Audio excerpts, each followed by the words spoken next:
There was a cracking sound. I knew at least one bone was broken. The crack tore through the room like the snapping of a branch in deep winter. For a moment, I could not tell if the sound came from the chair or from inside me, until the fire in my chest made it clear. Pain seared across my ribs, sharp and merciless, stealing my breath before I could even cry out.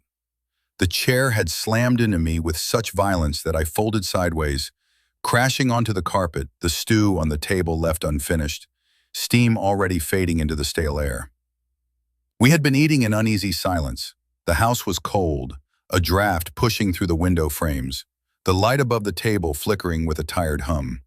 I had asked Ryan gently but firmly about the rent again. It wasn't the first time. It had become a ritual of sorts. My reminder, his irritation, the same words circling us like wolves. "Always about money," he muttered, shoving his plate away, stew splattering the edge of the table. His shoulders were tight, his voice louder than the room could hold. I steadied my tone. "Ryan, I'm retired. I can't carry everything. This house, our house, costs more than I can manage alone. You need to help." His chair scraped back, the legs screeching against wood. He stood over me, eyes dark with resentment, the kind that years of disappointment had carved deep. "You think I'm useless? That I don't already have enough on me?" "That's not what I said," I tried, my voice thin against the storm building inside him. "I just need you to take responsibility. I can't." Freshman of my sentence vanished in the rush of air as he grabbed the nearest chair. Before I could stand, before I could shield myself, he swung. The wooden frame caught me in the side with brutal precision. A sound escaped me, half gasp, half moan, before the floor rose to meet me.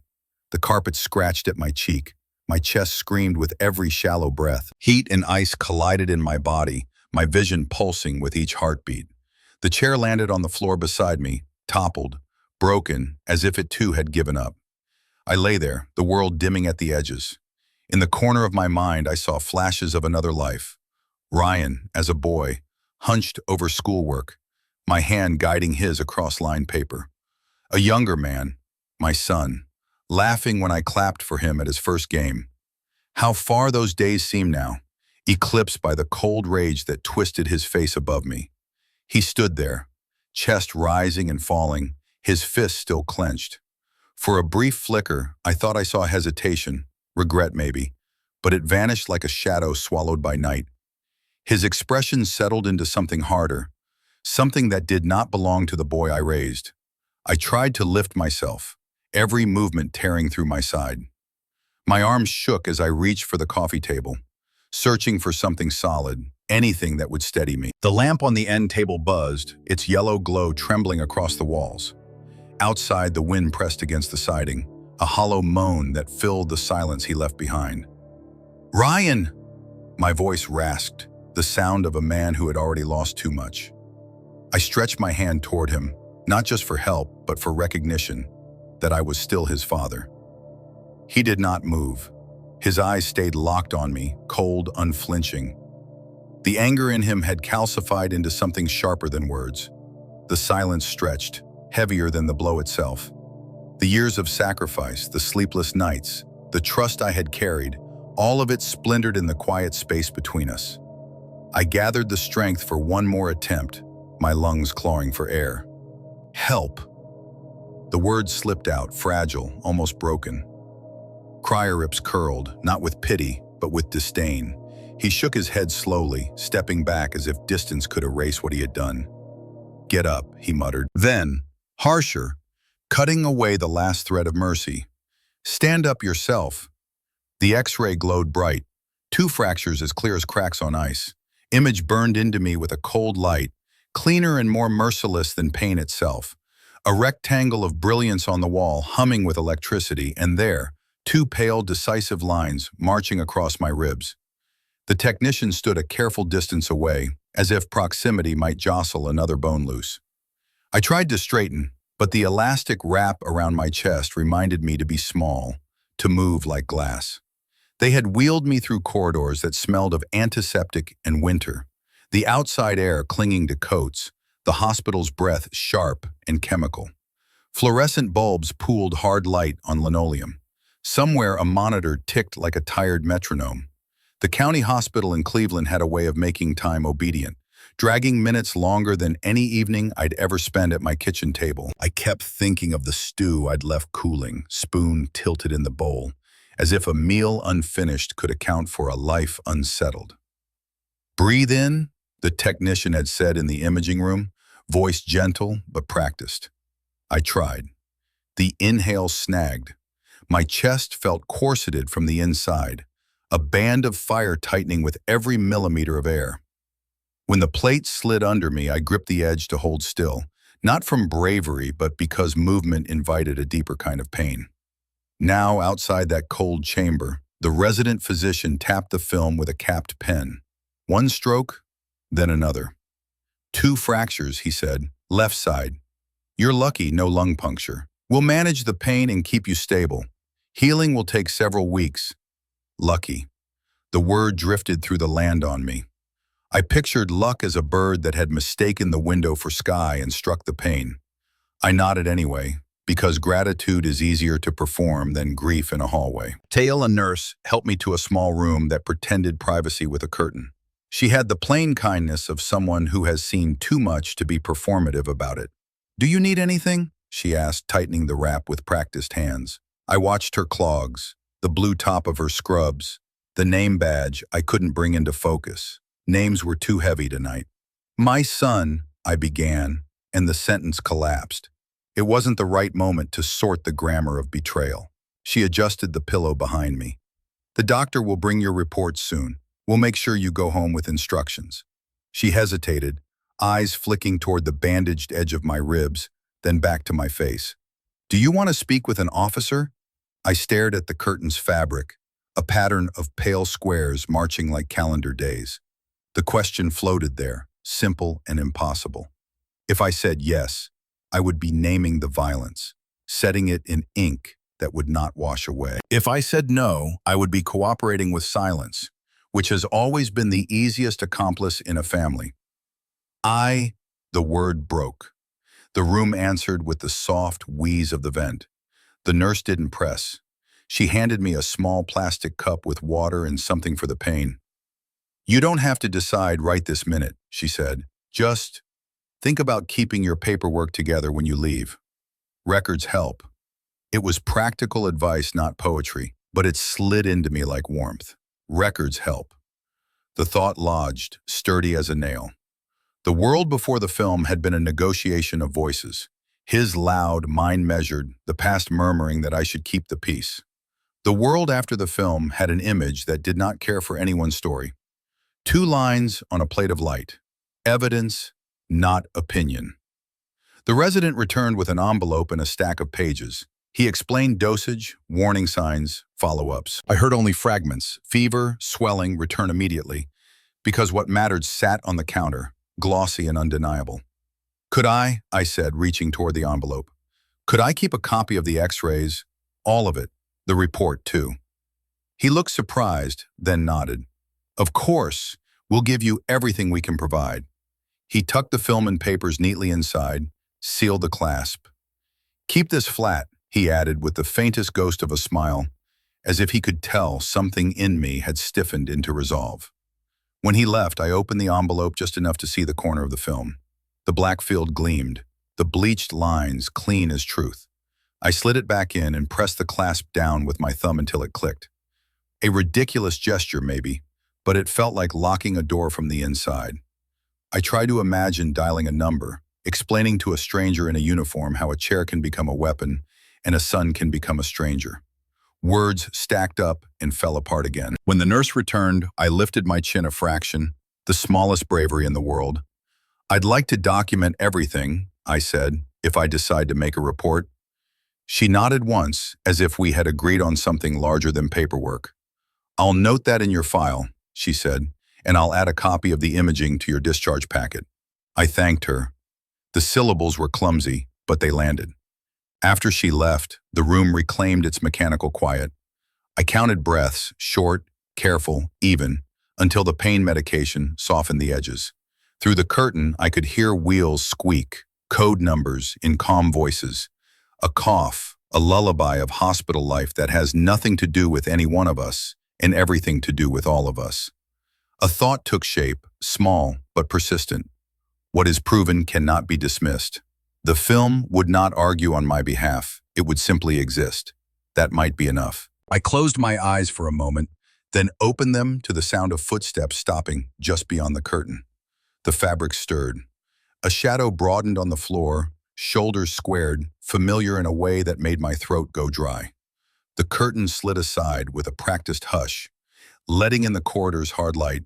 Ryan appeared in the doorway of the hospital room, a bouquet in hand, pretending concern. At church, the averted eyes hurt more than the ache in my chest.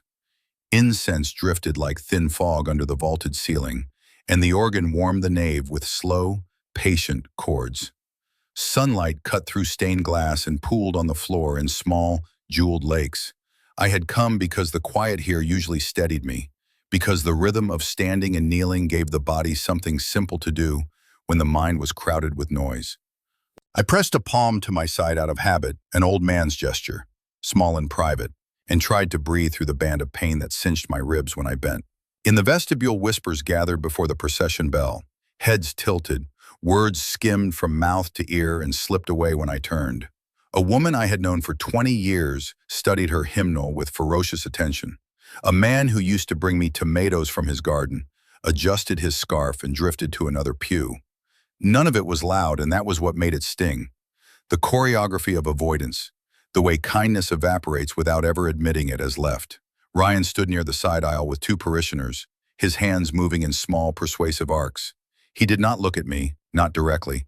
He looked through me, past me, as if I were a shadow thrown on a wall.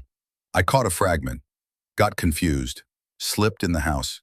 He's been forgetting, and felt the words settle like ash. He had chosen the perfect battlefield, a place where people are trained to be gentle, where doubt can dress itself as concern.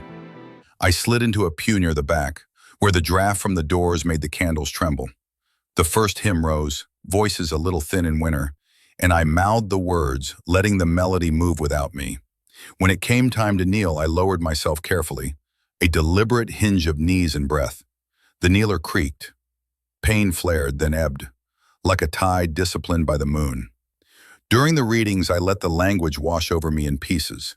A prophet in exile, a people who forgot the law and remembered it again. Mercy, justice. The familiar words had the worn edges of coins passed from hand to hand, and tonight they felt far away, as if spoken down a long corridor. Between paragraphs, I caught the sensation of someone watching, then looking away the instant my eyes lifted. I had become a mirror no one wanted to glance into. After the dismissal, Father Benedict moved slowly along the center aisle, greeting people in his mild, orderly way. He was not an unkind man. He shook hands that wanted shaking, listened to quick updates about grandchildren and weather.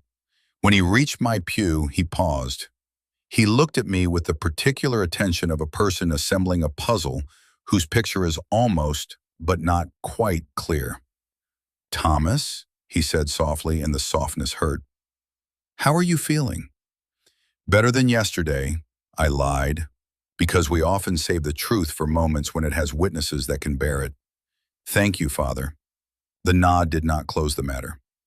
"I've heard there was a fall," he said, each word carefully placed, as if he were stepping across ice. "Some people are worried. They say you've seemed forgetful." His eyes did not accuse, they searched. Behind him, two congregants hovered in the doorway, pretending not to listen. "Ta." Street arrived, offered to him, written by my son, polished by rumor, and he had to read his line to see what I would do with mine. There are questions that are not asked for answers so much as for the shape of the silence that follows. "Are you losing your mind?" he asked at last, the way a doctor might ask if pain radiates down the arm. The band around my ribs tightened, and not from injury. I thought of the film in its envelope at home, the two pale fractures speaking in a language no gossip could translate. I thought of how easily a story can be rewritten when the room prefers comfort to truth. The more they averted their gaze, the more the floor under my feet insisted on its solidity. "Kaz, I remember everything," I said. My voice surprised me, low, steady, not defensive. I remember exactly. Father Benedict held my eyes for a long moment. Something in his expression tilted. He did not apologize. The church does not specialize in apologies. But he inclined his head, a degree deeper than courtesy requires. "If you need anything," he said, and left the promise vague enough to keep all possibilities intact. In the vestibule, Ryan waited, a small smile arranged on his face. "Dad," he said brightly, "you should have stayed home to rest." To the couple beside him, "He's been a little mixed up. Last week he put the kettle on and forgot it." The woman clucked sympathetically. The man's mouth formed a sympathetic O.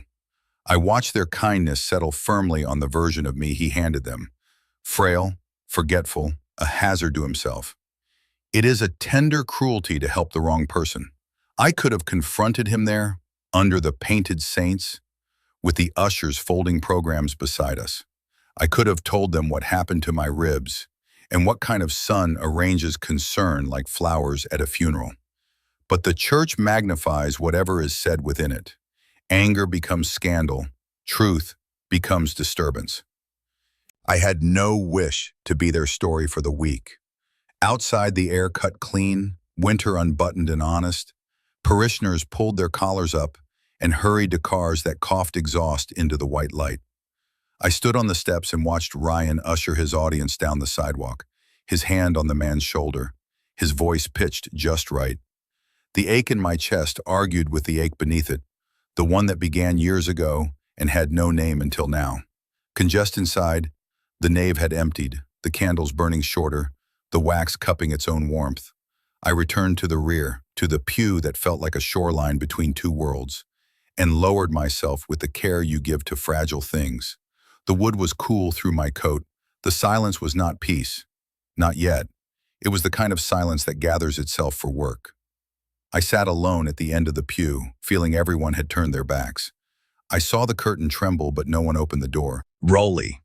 The porch light cast a shallow halo on the steps, making the frost shine as if the house had swallowed a piece of winter and kept it. I stood there longer than I should have, fingers tight around the railing, ribs pulsing with that measured throb I was learning to count like seconds. The street was empty, no cars, no voices, just the soft murmur of wind nudging the branches and the faint rattle of an old gutter. Behind the thin window glass, the curtain stirred again. A silhouette moved, paused, and retreated, a watching without welcome. Across the narrow yard, Sarah Dawson's living room glowed a soft, steady yellow. Through the gap in her blinds, I caught the flick of her head, quick as a bird's. She was at the sink, then the window, then back again, a little circuit of worry. The neighborhood had always lived by a certain rule. You mind your business unless something is on fire. Bruises are not fire. Old men breathing through their teeth are not fire. Tress my key stuck twice before the deadbolt yielded. Inside, the Foster house held winter in its bones. The air tasted faintly of detergent and dust. The hallway lamp was on, the bulb too bright for the hour. From the kitchen came the careful clatter of dishes, the theater of concern, timed to my arrival. "Hey, Dad," Ryan called, the voice he used for company. "I made tea. Thought it would help you warm up." He met me in the doorway with a smile that showed his teeth, but not his eyes. He reached toward my elbow as though to steady me, but I stepped past the gesture. The kettle on the stove clicked, metal on metal, not quite boiling. On the counter, a towel lay folded just so, a nurse's prop in a sun stage. "I'm fine," I said, because the sentence keeps the night moving. "You shouldn't be out after dark," he went on, not scolding, just rearranging the story so that care wrapped neatly around control. "People worry, you trip easily now." I considered the chair in the corner, its leg glued back that afternoon, a careful seam running along the grain. The repair would hold until it didn't. I moved through the kitchen like a man learning his house anew, the edge of the table, the cold of the sink, the tiny draft where the window never quite sealed. Ryan's voice followed, a blanket I had not asked for. In the living room, the radiator ticked to itself, waking and sleeping in short bursts. I lowered myself into the old armchair and drew a breath that promised not to wander. The picture of my late wife on the bookshelf seemed to watch me measure my movements. She had always kept a list for everything: groceries, birthdays, books to borrow, evidence of a life organized against forgetting. I pulled my notebook from the drawer of the end table. The cover was plain, the lines inside narrow, honest. My pen hovered long enough for doubt to clear its throat. Then I wrote the date, the time, the texture of the light. I wrote what the doctor said. I wrote the ordinary details that make lies stumble. On a new line, I added a sentence I need to see more than once. They think I will forget, but I remember. Forest the glass, the night leaned in. Sarah's window brightened as she stepped closer. She was a tidy woman, cardigans and clipped hedges, the kind of neighbor who borrowed sugar but always returned it, measured and labeled. Her face appeared in profile, the jaw set in a quiet way I recognized from my own classroom years ago. The expression of someone deciding whether to intervene. She spotted the bruise peeking above my collar where the wrap didn't reach, and her mouth tightened. She lifted a hand, half an inch from the glass, then let it fall. The blind slid down a notch, watching without welcome. Invoked Ryan appeared in the doorway with 2 mugs. "Here," he said, setting one on the coaster beside me, steam touching my cheek. "You really shouldn't strain yourself. I can handle the trash, the bills, all that." He gestured vaguely toward the table where my checkbook lay open. "You've got enough on your plate." I kept my gaze on the notebook. "I'll manage." "I'm just saying," he continued, a friendly shrug, "sometimes you forget. Last week you left the porch light on all night." "I left it on for Sarah," I said, surprising myself with the way the truth came quietly, without permission.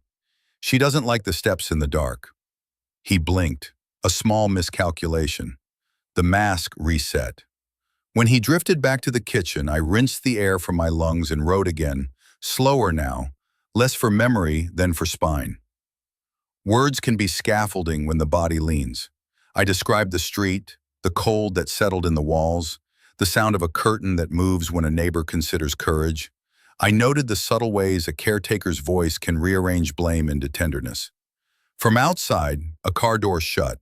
Not loud, but enough to make the house notice. I glanced toward the window. Sarah stood on her porch with a bag of trash she didn't put down. She turned her head toward our house, held it there for 3 beats, and then carried the bag back inside.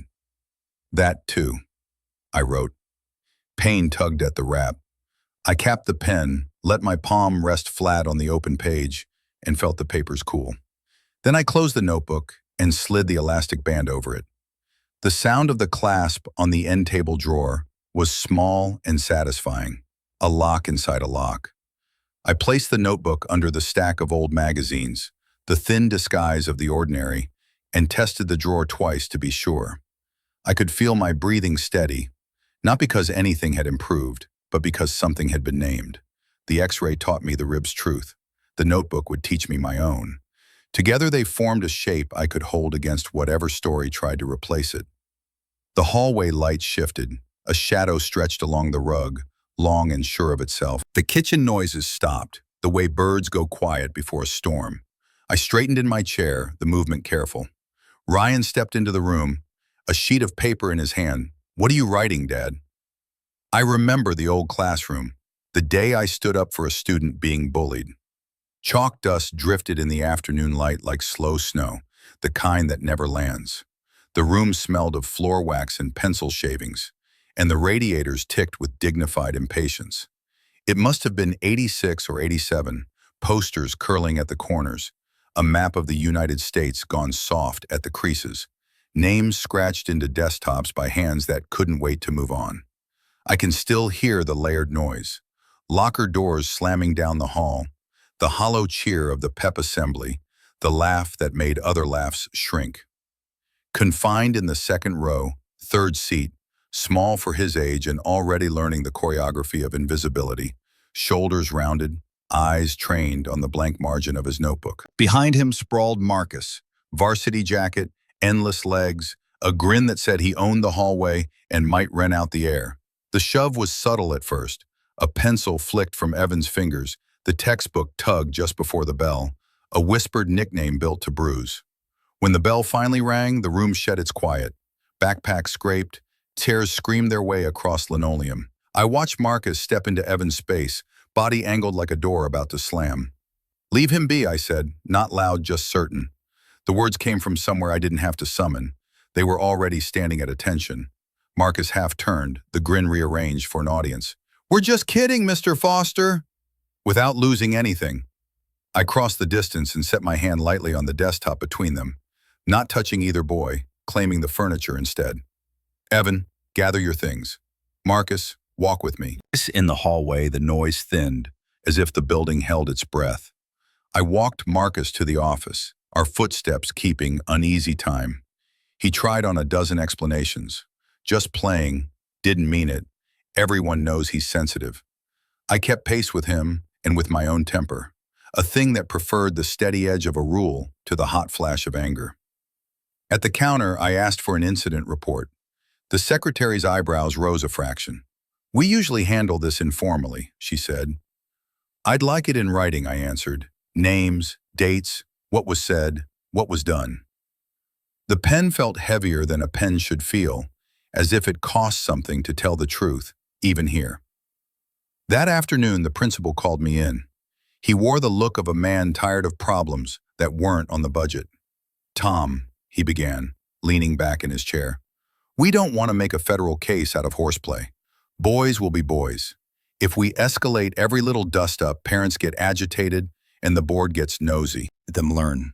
What we call it horseplay when it isn't. We teach the wrong lesson." He sighed, the sound of a drawer closing. "Noted. Just keep perspective. We can't police every moment." "I don't intend to," I said, "only the ones that matter." It didn't make me popular. Teachers like the ones who bring in cookies and keep the copier unjammed, not the ones who draft reports. But after last period, when the room was empty, except for the chalk dust and the light, Evan lingered. He stood by my desk the way a person stands by a train timetable, hoping the news applies to him. "Thank you," he said, voice small but upright. "You're the first person who believed me." I remember the pressure behind my eyes, the odd mix of pride and fury. Pride that he felt safer, fury that safety had required an audience at all. I didn't tell him that believing is the easy part and insisting is the work. I just nodded and said he could eat lunch in my room anytime the cafeteria felt too loud. Life moved on.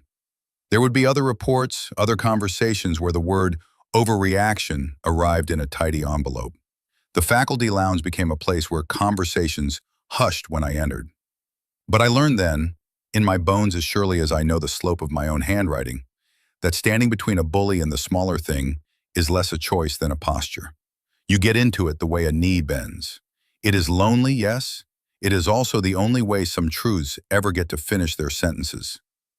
The memory thinned and I was back in my living room, older hands opening a sturdier envelope. The lamp made a small circle on the table. The house kept its winter in the corners. I slipped the brass clasp and drew out the film, black field gleaming with two pale lines neat as notation. Evidence does not apologize. It doesn't raise its voice. It simply refuses to be anything but what it is. I held the x-rays up to the light and felt the old classroom slide forward inside me. Chalk and radiators traded for this quiet insistence. The same muscle that had steadied my voice with the principal steadied it now. I could feel the shape of action forming. Not anger exactly, not even defiance. Just the decision to move in a straight line and keep moving until someone called it by its name. The floor creaked, one of the house's familiar throats clearing. A shadow crossed the hallway and lengthened along the rug. I lowered the film, the envelope warm where my fingers had pressed. The air shifted the way it does before a door opens. Back in the present, Thomas opened the envelope holding the x-rays, and Ryan appeared. "What are you planning to do with that, Dad?" Position knocked on the door with a resolute gaze. "I believe you." The words reached me before the cold did. When I opened the door, Winter shouldered past him into the hallway, the kind of cold that tastes like metal and old coins. Michael stood with his hands tucked under his elbows, coat still buttoned, a briefcase slung from one shoulder. He had his mother's eyes. She taught history down the hall from me 3 decades ago. A woman who believed a footnote could save a soul if you let it. "I heard things," he said, stepping inside. "At church, at the grocery store. They don't match what I remember of you." He lowered his voice. "May I sit?" Unleashed eddied in the living room under the small circle of the desk lamp. The house kept its winter in the corners. The radiator answered in mild ticks and sighs. Michael took a notebook from his case, lawyer's habit, and waited without rushing me. There is a grace in being given time by someone who is young enough to spend it elsewhere. I don't want you to argue for me, I began. I want you to see. Uninstall. Brought the envelope. The brass clasp clicked open with a small final sound. I slid the film against the light. The black shone like a pond at night, and there, bright and unforgiving, the two lines ran across my ribs as if etched by a careful hand. Michael leaned forward, not touching, just looking with the attention men give to maps. He nodded once, the way a person nods to a fact, not a story. "May I?" he asked. I passed him the medical report, the discharge instructions, the printouts with their neat margins and colder words. After the hospital had taught me how to hold pain, it had taught me how to hold paper. While he read, I drew the notebook from the drawer, my own ledger of days, and opened to last night's page. The letters were square and unhurried. I handed it to him with the modesty of a man showing a hand-built chair. Imperfect, but balanced. He skimmed, then turned the book back to me. "This helps," he said simply. "Both together, imaging and contemporaneous notes make it hard to pretend." The lamp hummed. Outside, the wind shifted its weight on the eaves. He set his pen down and threaded his fingers together, a bridge where the words could cross. "Thomas," he said, "I can help, but I need you to choose it. Rumor is quicker than truth. If we let this live only in rooms like this, it will learn to hide in them. What does help look like? For Sieber," he counted softly, "we preserve everything. Keep the X-rays flat and safe. Photograph the bruising daily, same lighting if you can. Keep your notes, dates, times, who said what. Second, we talk to a doctor about a short statement on mechanism of injury. Third, we decide whether and when to make a police report and request a protective order." He paused, measuring my face, not pressing. "There's also the matter of the house. If anyone is hinting at guardianship or trying to manipulate paperwork, we need to get ahead of it." "Puppy people will say I'm ruining my own family," I murmured. "Teig would say whatever keeps them comfortable," he replied. "The paper does not care. It holds whatever we put on it." I felt the pull of a long habit, to turn the other cheek, to call injury misunderstanding, to let the house fall quiet around an ugly thing until it learned to pass for furniture. But the memory of chalk dust and a boy named Evan rose in me like breath, and with it the steady knowledge that some lines are not for stepping over, even if no one else is watching. "I can't stay silent," I said. The sentence surprised me by standing up as soon as it left my mouth. "Not this time." Michael nodded, not triumphant, relieved. He reached for his case and took out a flat folder. "I drafted a checklist," he said, almost apologetic. "It's not courage, but sometimes courage likes company." He handed it to me. Boxes beside small practical tasks, copies, dates, photographs, a list of names I might trust if my hands were shaking. We made tea. The kettle took its time. He asked if the pain was manageable, and I told him the truth. It was manageable when I believed the next hour had a purpose. We spoke about logistics, the kind that make a life sound like an itinerary, even while it is trying to be a life. He never once asked me to relive the blow. He did not need me to perform my pain for his understanding. When we were done, he stood in the hall, fastening his coat. "I'll come back tomorrow," he said. "We'll make copies together. If you decide you want to speak with the police, I'll be there." Hesitated. "I can't promise it won't get messy," he added.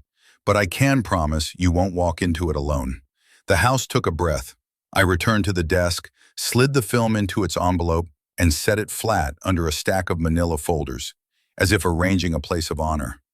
I opened my notebook to a clean page and wrote the date, the hour, the smell of the tea, the way the lamp made a patient circle on the wood. I wrote that a young man believed me before I asked him to. And then I wrote the sentence I would need tomorrow as much as today. "I cannot be quiet." The window gave a soft tap, a branch, or a knuckle. The room made a new shape with its shadows. Somewhere in the dark, breath paused and started again, not mine. I raised my eyes from the page to the glass, to the edge where the curtain met the frame, to a movement that did not belong to the wind. Outside the window, Ryan's shadow lurked, eavesdropping. The audio recorder crackled. Ryan's voice, each word ground out, "You're just a burden." Unins kept my palm flat on the kitchen table to steady the page I wasn't writing on. The noon light came in cold, laying a pale strip across the floorboards like chalk on a blackboard. A saucepan steamed on low, neglected. The old wall clock ticked in a way that made seconds feel blunt. On top of the cabinet, tucked behind a leaning recipe book, the tiny red eye of the recorder held steady. It was barely larger than a matchbox, dinged at the corners, the kind of gadget you forget you own until you need something that remembers perfectly. Reckless paced between sink and stove, words heavy, consonants landing like the lids of empty pots. Burden, he repeated, as if the syllables tasted good. You think I don't see it? The bills? The repairs? You act like I owe you. Ince is not consent. Sometimes it is a net, and sometimes it is a mirror. I let him fill the room with a story that did not require me to exist as anything more than a problem to solve. His voice slid from accusation to martyrdom to disdain, a tour of every room bitterness can live in. The recorder blinked once, then again, capturing breath and scrape, and that ugly sentence intact. I imagined for a moment a courtroom projector's clean glow, a judge tilting her head, the words replaying at a volume that left no room for doubt. Tay opened the fridge with unnecessary force, took out nothing, shut it again. Rent, rent, rent, he mocked softly. Maybe if you hadn't wasted money on stupid projects, maybe if you weren't always so. He let the insult trail off, confident I could finish it for him. The kitchen had lived with us a long time. It knew the places we liked to stand when we were right and where we drifted when we were wrong. Steam fogged the lower panes of the window and cleared. Outside, the sun pretended warmth, while the wind corrected the record. My ribs tugged against their wrap whenever I breathed too deeply, a boundary I obeyed with new humility. Don't look at me like that, he snapped. I'm not, I said. I'm listening. He laughed once, a sound without humor. To what? To the same lecture I've heard my whole life? You're not the hero of this story. The chair he'd repaired, and repaired poorly, wobbled as he shoved it with his knee. For a heartbeat, the room remembered another impact and went still. I let the quiet work. It isn't weapon, and it isn't shield. It's a clearing where truth can decide if it will enter. Ryan filled it anyway. You think this house is some monument to you? He said, voice lowering. It's wasted on a man who can't even handle stairs some days. It needs someone who can make it earn. He stepped closer, lowering his head until I could count the creases between his brows. I will get what I should have had from the start. My pen lay uncapped beside the grocery list. I could have written down each word as he spoke it, but paper with my handwriting could be dismissed as a father's grievance. The recorder did not have my handwriting. It had his voice. That mattered.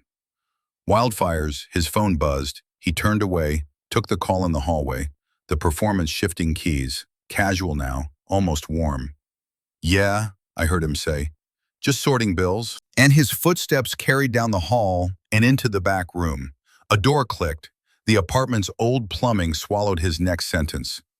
I stood, careful with my breath, and took the recorder down. Its body was warm from running. It felt alive, like a small heart that had borrowed mine. On the table, I set it next to the laptop and slid in a scuffed USB drive. The file appeared with a timestamp so precise, it might as well have been a notarized shrug from time itself. I copied it, watched the slow blue bar crawl across the screen. The sound of progress has a taste, tinny, clinical, oddly comforting. When the bar reached the end, I named the file with the date and the hour and one word. Kitchen. Exclamation point bang, the hallway floor creaked. The call had ended. I ejected the drive, the soft chime sounding louder than the clock for a second, and capped the recorder with my thumb. The kitchen, which had been on my side all morning, decided to testify. The kettle let out a polite cough. The refrigerator hummed its own alibi. I slid the USB into the small envelope I kept for receipts, then thought better of it and tucked it into the pocket of my cardigan until I could find a better hiding place. Spinal re-entered, phone in his palm, eyebrows reset into grievance. You're not hearing me, he said. I'm the one trying to keep this place afloat. You think your memory means anything when the lights go out? He leaned on the counter and the repaired chair answered with a faint, traitorous wobble. Memory, I thought, has more ways to speak than one. He pushed again, words trying to bruise where hands had. You owe me, he said. For years I've put up with your rules, your lists, your precious order. That ends. Blasnosti noticed I was standing taller, not because pain had lessened, but because purpose had added an inch. The kitchen arranged itself around that inch. I felt the drawer's edge under my fingertips, the familiar path to the place where I kept warranties and birthday cards. When he turned to run water, I slid the envelope into the back slot and shuffled the stack. A simple, magic trick, practiced by age. He shut off the tap and rounded on me again, the speech almost spent. Then came the sentence the room had been waiting for, the one that did not need my memory to survive it. By any means. The recorder would later render it without heat, only fact. Consonants clean, vowels even, a statement not of rage but of intention. As it left his mouth, it clipped something inside me that had been dangling for weeks and fastened it in place. I felt less injured than instructed. The evidence had a body now, and it was wearing his voice. He went to the doorway as if to leave, habit maybe or theater, but stopped to pick up his keys. The metal rang against the bowl. I allowed myself one breath too deep, 1 second too long with the envelope in my hand, the smallest miscalculation a man can make when he thinks he is unobserved. Ryan suddenly turned back, saw me holding the USB. Wildfire's hand clamped down hard on my shoulder. If you open your mouth, you'll lose everything. Forgiven Way was dim, lit only by the weak spill of the stairwell bulb. Shadows climbed the walls in jagged shapes, and his grip pressed through my cardigan straight into bone. His breath was hot in my ear, thick with fury. For a moment, the house itself seemed to hold still, listening. I steadied my breathing, the USB still warm against my chest where I had tucked it inside my shirt. My heart thumped against it like a hammer against a nail. Ryan's face was inches from mine, eyes sharp, teeth bared in a grimace that looked less like anger than ownership. Ryan's changes anything? He hissed. You're nothing but a tired old man. This place, this house, it's mine already. I forced my voice level, though it shook in places I couldn't control. You've said enough. I won't forget. Disillusion was short, bitter, meant to scrape. He shoved me once against the wall, then leaned close again. Forget? No one will believe you. You'll be alone with your bruises and your little stories. He stepped back only to lunge forward again with a shove that sent me reeling toward the stairs. My heels slipped on the worn carpet edge. The air thinned to nothing. My hand shot out, catching the cold banister just as gravity tried to take me. Pain ripped through my ribs, and for a moment I thought they might snap again. Stabilized loomed above, his voice no longer a whisper but a roar that rattled the plaster. You won't escape me, not ever. Breathing ragged, business tunneling. Somewhere in me, the steady echo of chalk dust and X-ray film answered back. Remember, record, endure. 3 sharp knocks broke the moment, reverberating through the front door. Ryan froze, shoulders stiff. Outside, a voice called softly through the winter air. It was Sarah Dawson. The trembling lines on the paper made my heart pound. That was not my signature. Michael's office smelled of ink and dust, a space crowded with shelves of binders, case files stacked like uneven towers. Morning light cut through the blinds, striping the desk where he laid out the photocopy. The paper was crisp, official in tone, but the scrawl across the bottom stopped me cold. My name, Thomas Foster, misshapen, trembling in ways my hand never allowed. Wiped, leaned forward, tracing the strokes with my eyes. That isn't mine, I said quietly. I never signed this. The letters sagged as though written by someone imitating an old man, forcing the lines to wobble. But my hand, even at 68, still carried the teacher's steadiness, chalk lines sharp on a blackboard, loops precise, angles deliberate. This mess was a mask. Michael nodded, jaw tight. It's a transfer of ownership. According to this, you signed your house over. Did you know about it? Refresh my head, memory surfacing in sudden order. The day I signed the real mortgage renewal, I remembered the pen's weight, the notary's presence, the way the papers smelled faintly of toner. The signature I made then was firm, every letter anchored. This forgery was an insult to memory itself. While Michael pulled out a magnifier, sliding it over the page, "See here," he pointed. "The pressure is inconsistent. The ink hesitates. Classic signs of tracing. This isn't sloppy, it's deliberate. Someone wanted this to hold up, at least at first glance." Mike confined, less from ribs than from rage. "He thinks I wouldn't notice," I murmured. "He thinks age means blindness." Met my eyes. "This is deliberate fraud, Thomas. Forgery with intent. That alone could be enough to open a criminal case." The words landed heavy but steady, like a gavel striking wood. For the first time, the fight no longer felt like whispers and bruises. It had become evidence that could stand under fluorescent lights and not flinch. As Michael gathered the documents into a neat folder, my phone buzzed on the desk. A message from Ryan lit the screen. "Give it up, Dad. You won't survive this." The letters burned as if carved into the glass, a threat dressed in warning. My hand trembled as I signed the complaint, but this ink was mine. Flushing office smelled faintly of new paper and toner, its walls lined with filing cabinets that hummed under fluorescent light.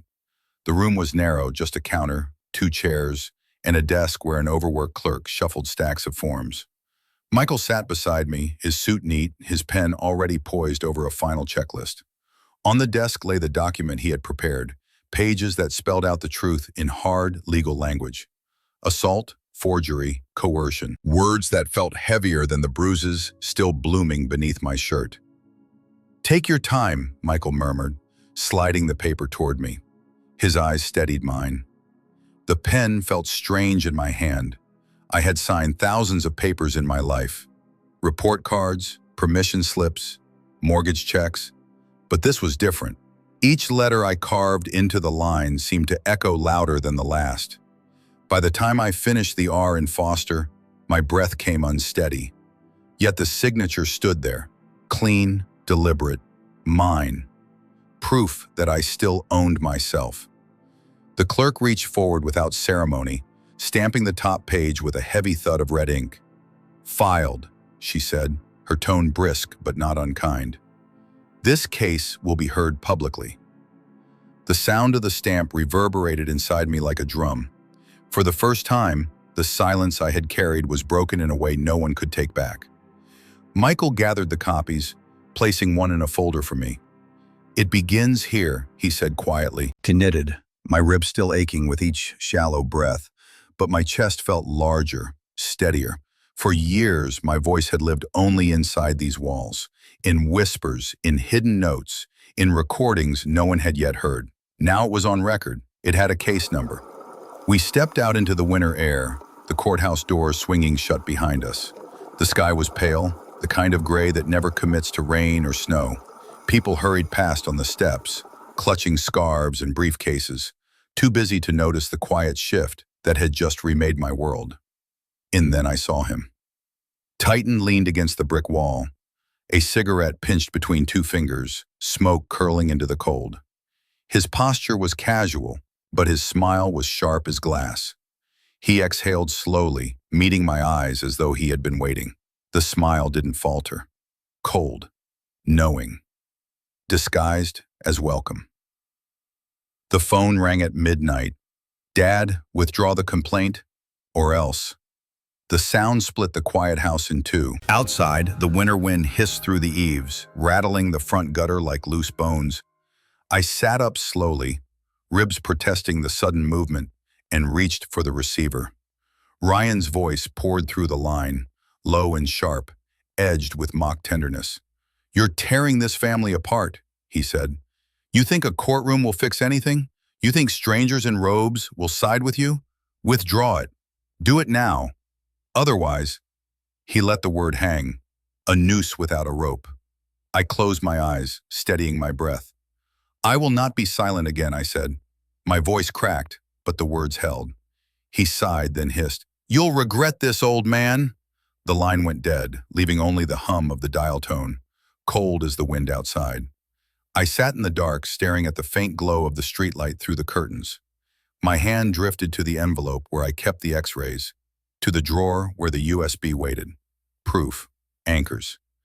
Still, the loneliness pressed in, heavier than bone. Knock startled me.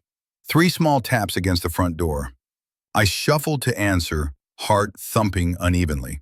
Sarah Dawson stood there, scarf tight around her neck, her breath curling white in the air.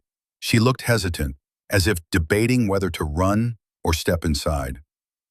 "I shouldn't be here this late," she whispered, "but I can't let you stand alone. I was at my window that night. I saw. You didn't fall on your own."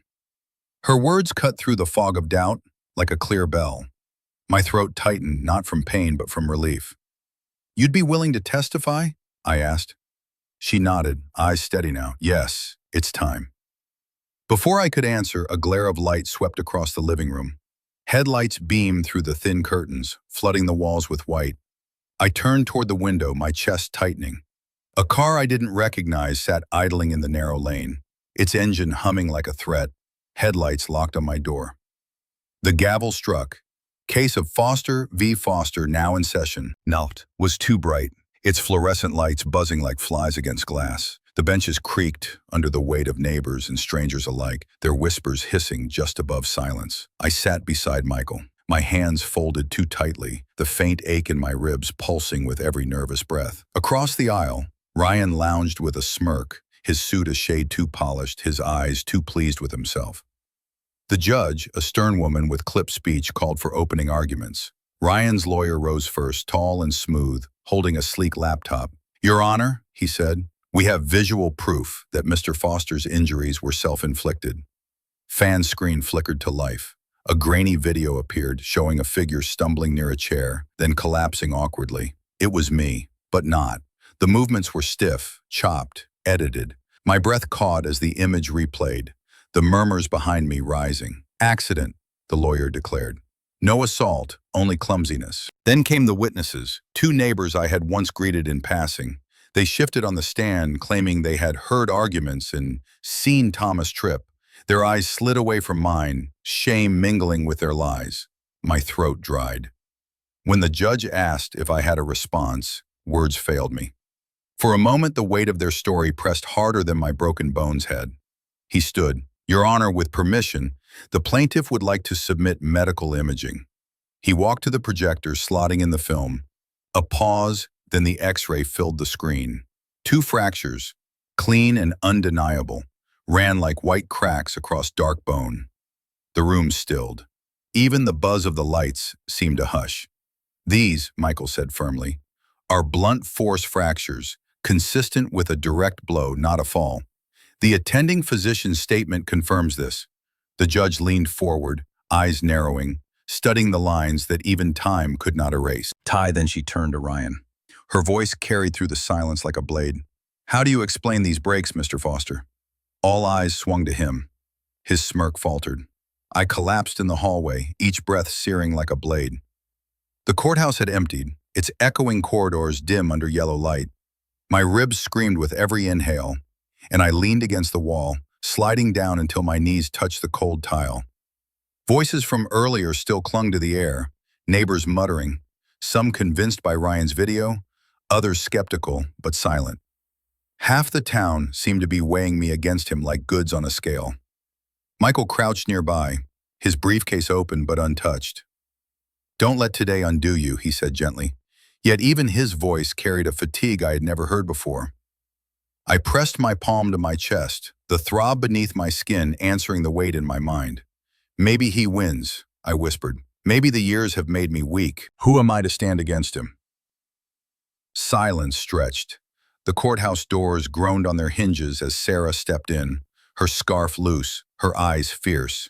She carried something small in her hand, a notebook, leather-worn, edges frayed. My notebook. "You left this on the bench," she said softly, kneeling beside me. She flipped to a page, her finger resting on the line I had written in the dark days after the attack. February 14, bruising deep, 2 ribs sharp with pain. Ryan swung the chair. "I will not forget." Teared back at me, trembling but undeniable. My own handwriting, steady even when my body was not. Memory inked into permanence. Undermined looked at me, her voice low. "This isn't just a diary, it's a record. You've been keeping the truth all along." Unequivoc the book from her, the pages warm from her hands. My chest tightened, not from pain, but from realization. Every line I had written was proof that I had refused silence. My memory had shape, dates, detail. My mind itself was evidence. Michael leaned closer, his eyes catching the glow of the weak overhead light. "Tomorrow," he whispered, his hand firm on my shoulder, "we'll bring this journal into the open." The weight of despair loosened slightly, like a knot untying. Yet outside, the courthouse windows reflected only darkness, endless and heavy. Tomorrow would come, and with it, another trial by fire. I placed the journal on the witness stand, and my hands no longer trembled. The courtroom was packed. Neighbors, reporters, the curious. The hum of whispered speculation filled the air until the judge entered, calling for silence. Michael stood tall beside me, the journal open on the lectern. Its pages, worn and ink-stained, looked almost fragile, yet the words inside carried a weight stronger than bone. He began carefully, reading passages aloud, dates, descriptions, the night of the chair, the hospital visit, the bruises, the fractured ribs. Each line was paired with medical records, every word dovetailing with the physician's notes. The pattern was unmistakable. Pain documented in real time, memory etched into permanence. Sarah took the stand next. She cleared her throat, her voice thin at first, but gathering strength. "I saw him," she said, eyes steady on the judge. "Mr. Foster did not fall. Ryan struck him. I've kept quiet long enough, but the truth is the truth." Her words cut through the murmur of the room like glass breaking. Keyboards shifted, jaw clenched, his lawyer whispering urgently, but his composure cracked. He leaned forward, fists tight on the table, and spat out, "I only wanted the house. It should have been mine." The words echoed, irreversible, hanging in the charged air. Position's gaze hardened. She lifted the written decision and began to read, her voice clear, deliberate. "This court finds Ryan Foster guilty of assault and of document forgery. He is hereby ordered to vacate his father's residence immediately and is prohibited from contact for a period of 3 years. Additional penalties will be determined in sentencing." Gasps rippled through the crowd. Reporters scribbled furiously. I sat still, the weight of decades of silence lifting, though not with triumph, not with vengeance, only with release. I reached into my coat pocket, fingers brushing the X-ray sleeve. I held it tight, the image of my fractured ribs pressed against my palm. My eyes wet as I looked down at the proof that had carried me here. My old neighbor laid a hand on my shoulder. "I'm sorry. We should have believed you sooner." Unin's town hall was filled wall to wall, the low murmur of voices carrying a mix of relief and shame. Folding chairs scraped across the wood floor, and the smell of coffee lingered in the back where volunteers had set up urns. For the first time in months, I wasn't walking into a room as an outcast. Taj, Sarah, sat near the front, her steady gaze a reminder that I had not been alone, not truly. Father Benedict rose from his pew, his collar bright under the overhead lights, and for once his eyes met mine with something other than doubt. I stood at the podium, my palms pressed against the smooth wood. The microphone crackled when I cleared my throat. I had prepared no speech, only the truth. "I spent years in silence," I began, my voice low but carrying. "Years believing it was easier to endure than to fight. When my own son turned against me, I thought I would be buried under it." A hush fell, the crowd leaning in. But silence doesn't heal. It corrodes. I had to choose. To disappear quietly or to stand and speak. I chose to speak. From the back, a man shifted, then rose. "We doubted you," he admitted, his voice breaking. "We listened to lies. Forgive us." Father Benedict followed, lifting his chin. "This community owes Mr. Foster its apology. He showed us what it means to stand in truth." His words landed heavily, heads bowing, hands folding in laps. I felt the weight of it all, but also the lightness.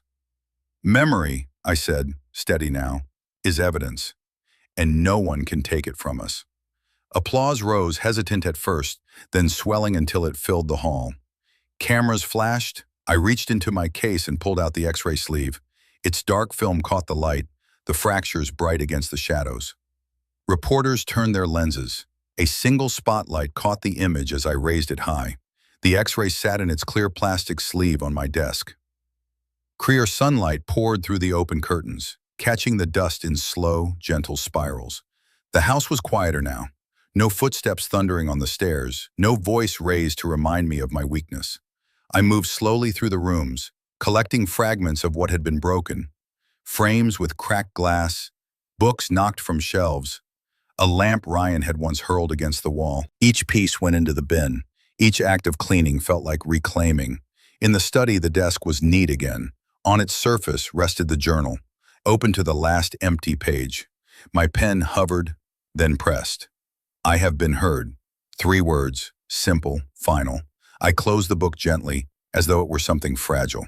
The doorbell chimed, and moments later Laura stepped inside, with Michael just behind her, both carrying flowers. Their laughter filled the space in ways that had once felt impossible here. We sat at the table, sharing coffee, their voices warm, the air lighter than I remembered it could be. Later, when they left, I walked to the corner where an old chair leaned, splintered from that night. Once it had been terror. Now it was only wood, stripped of its power. A reminder, not of pain, but of survival. I returned to my desk, the X-ray catching a glint of sunlight, the fractures glowing like white rivers against dark stone. I traced the lines with my eyes not as scars but as testimony, proof that truth endures, proof that memory holds. The journal closed with a soft thud, and light fell across my face. My hands rested still. At last, I felt peace. In the end, the broken chair and the fractured ribs became more than wounds. They became symbols of a man who refused to be erased. What was meant to silence him instead drew the community's eyes wide open, forcing them to confront the truth they had ignored for too long. Justice may arrive late, but it does not forget. It settles into place with the weight of undeniable proof. Sometimes it only takes one voice to shatter years of silence. If you enjoyed this story, don't forget to like, share, subscribe, and comment your thoughts below. Type 1 if you resonate with this story.